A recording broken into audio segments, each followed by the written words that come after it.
Upat ka mga opisyal sa Lapu-Lapu City Hall nga biduso silang Certificate of Candidacy karang adlaw gikonsiderar nga resign. Siluan meron din sa report.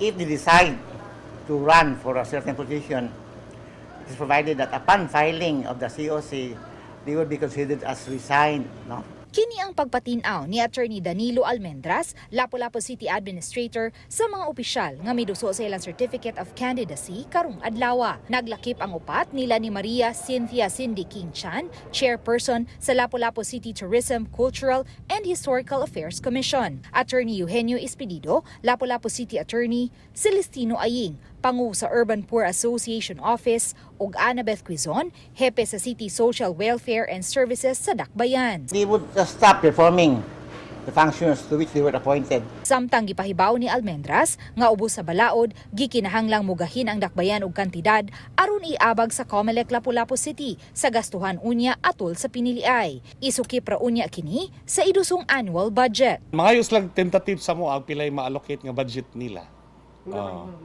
Wala pa mi ka concert kay nag-lead pa si Attorney Sarno. Uban ni Godfrey Rilien, Luan Merondina, Balitang Bisdak.